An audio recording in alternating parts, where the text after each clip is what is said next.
At my sister's engagement, my wife laughed with her ex for hours. When I asked her why, she said, "He's just more fun than you." I stayed quiet. The next morning, she was gone. It's weird, the way things end.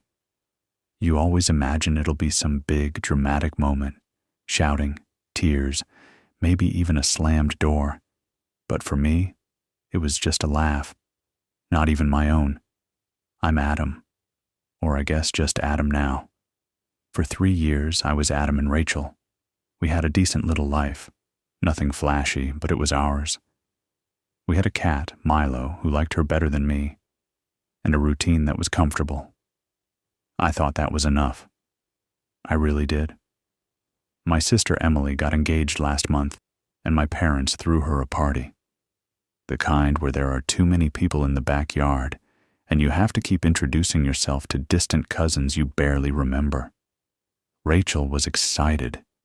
She bought a new dress, spent forever getting ready, and kept asking if her hair looked okay. I told her she looked great, because she did. We got to the party, and she was off like a shot, hugging people, laughing, making the rounds. That was always her thing. I'm not much for crowds, so I hung back, grabbed a drink, and tried to blend in. I figured I'd catch up with her later. About an hour in, I spotted her across the yard. She was with a group, laughing at something, her hand on some guy's arm. It took me a second, but then I realized it was Matt, her ex. I'd met him once, years ago. He's the kind of guy who's always on, you know? Big stories, big laugh, always the center of attention. I never liked him, but I never said anything. Rachel always said they were just friends now. I tried not to let it bother me. I mean, it's a party, right? People talk to old friends, but every time I looked over, there she was, still with him, still laughing. I tried to join them once, but the conversation just shifted. I felt like a guest at my own table. Later, when most people had left and the music was just background noise, I found Rachel and Matt sitting on the porch steps, talking quietly. I walked over, trying to act normal. "Hey," I said. "Everything good?" Rachel looked up, a little tipsy, eyes bright. "Yeah, we're just catching up." Matt was telling me about his trip to Spain. Matt grinned at me. "You should have come, man. Best trip of my life." I just nodded. I stood there for a second, feeling awkward, then finally said, "Rachel, can I talk to you for a minute?" She sighed, got up, and followed me a few steps away. "What's up?" I tried to keep my voice steady. "You've been with Matt all night. I don't know. I feel kind of left out." She laughed. Not a nice laugh. "Oh, Adam. Don't be so serious. He's just more fun than you. Lighten up." I just stood there, not sure what to say. I wanted to tell her that hurt, but I didn't. I just nodded and walked away. The rest of the night, I helped my mom clean up, said goodbye to Emily, and drove Rachel home in silence. She fell asleep in the car, and I wondered if she was dreaming about Spain, or Matt, or just a life that didn't include me. When we got home, she went straight to bed. I sat on the couch for a long time, staring at nothing, trying to convince myself it was just a bad night. But when I woke up, she was gone. Her side of the closet was empty. Her toothbrush was gone. Milo sat by the door, meowing at me like he was waiting for her. There was a note on the kitchen table, 3 lines in her handwriting. "I'm sorry. I can't do this anymore. Please don't call." I read it a few times, hoping it would make sense. It didn't, so that's how it ended. Not with a fight, not with a goodbye, just a laugh that wasn't meant for me. The apartment was so quiet that morning, it almost felt like the world was holding its breath. I stood in the kitchen, staring at Rachel's note, Milo winding around my ankles, meowing for breakfast. I fed him, then just stood there, not really sure what to do next. I checked the bedroom. Her side of the closet was empty. The drawers she used were open, nothing left but a stray sock and a bobby pin. Her perfume was gone from the bathroom counter. The only sign she'd ever lived here was a faint outline on the wall where her favorite photo used to hang. I sat on the edge of the bed, phone in my hand, thinking maybe she'd text. Maybe she'd call and say she just needed space, that she'd be back. But nothing came. I scrolled through our old messages, looking for a clue, some sign I'd missed, but it was all just normal stuff, grocery lists, memes, love you texts. It felt like someone else's life. I called my mom. I didn't want to, but I didn't know who else to talk to. She answered on the second ring, and as soon as she said, "Hey, honey," I felt my throat close up. I told her Rachel left. She was quiet for a long time, then just said, "Come over for dinner tonight." You shouldn't be alone. I spent the day in a fog. I tried to work, but I couldn't focus. I kept replaying the night before. Rachel's laugh, the way she looked at Matt, the way she looked right through me. I wondered if she'd been planning this, or if it was just a spur-of-the-moment thing. I wondered if she was with him now. I got a text from Emily, my sister.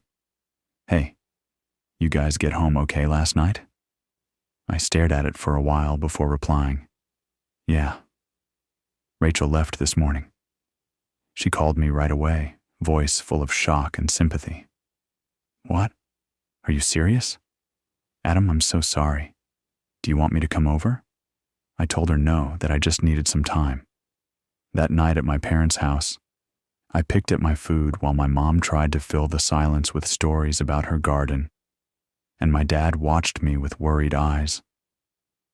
I could tell they wanted to ask questions, but they didn't. I was grateful for that. When I got home, the apartment felt even emptier. I sat on the couch, Milo curled up next to me, and just let the quiet settle in. I thought about calling Rachel, but her note was clear. "Please don't call." So I didn't. The next few days blurred together. I went to work, came home, fed the cat, went to bed. I kept expecting to hear her keys in the door, her laugh from the hallway. But it was just me and Milo day after day. People started to notice. My boss asked if I was okay. I lied and said I was just tired. Emily checked in every day, sending dumb memes and thinking of you texts. I appreciated it, but I didn't know how to talk about what happened. How do you explain that your marriage ended with a laugh? A week went by. I started packing up her things, what little she'd left behind. A sweater, a book, a mug she always used for tea.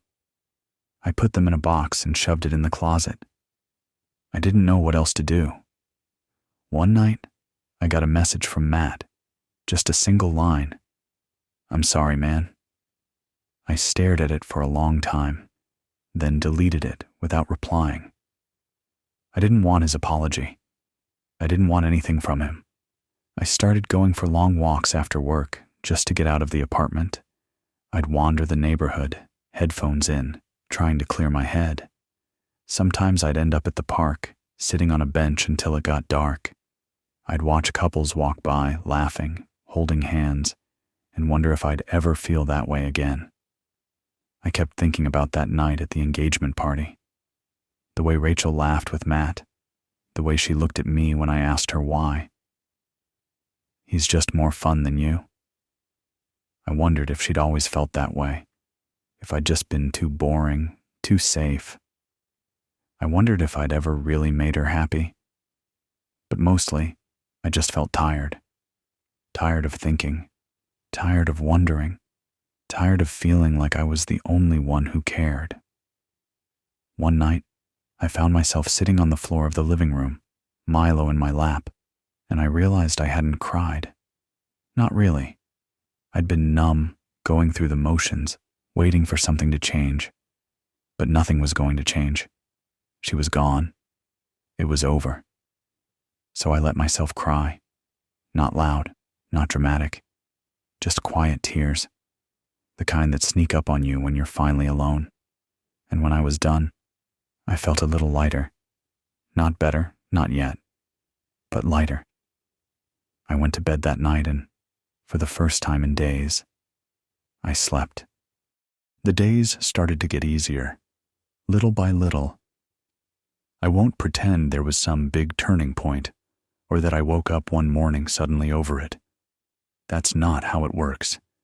It was more like the pain faded into the background, replaced by the routines of regular life. I started cooking for myself again.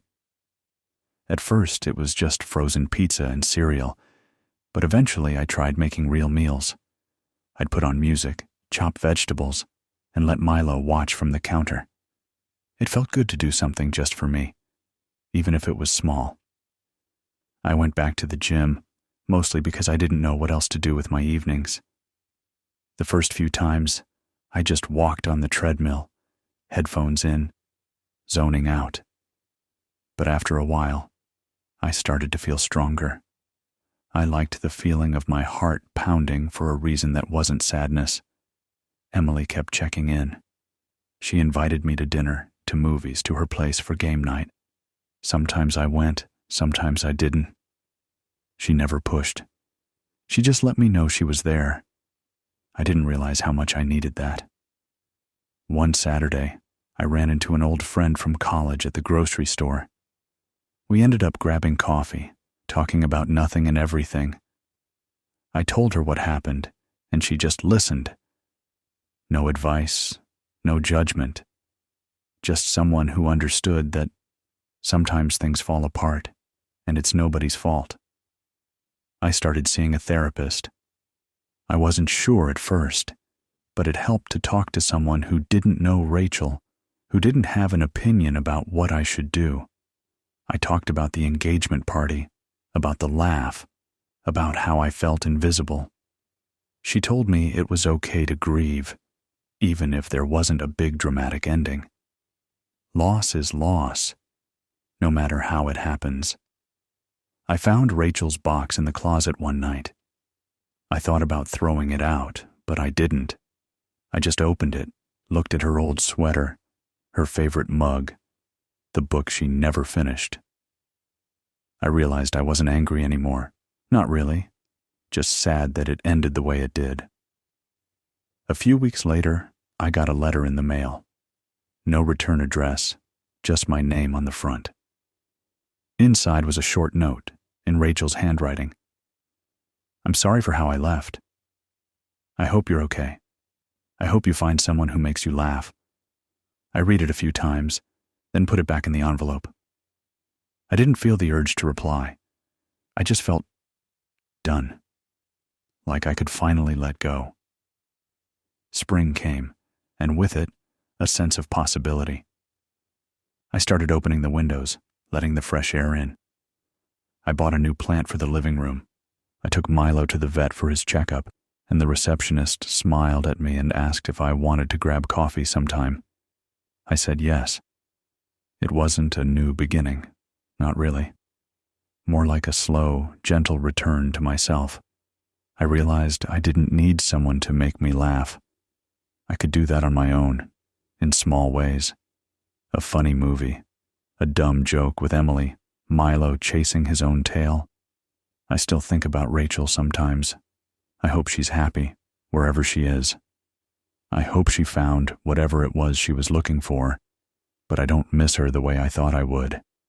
I miss the idea of us, the comfort of having someone to come home to. But I'm learning to be okay with just me. One night, I sat on the porch with a cup of tea, watching the sun go down. Milo curled up next to me, purring. I realized I felt peaceful. Not happy, not yet, but peaceful. And for now, that's enough.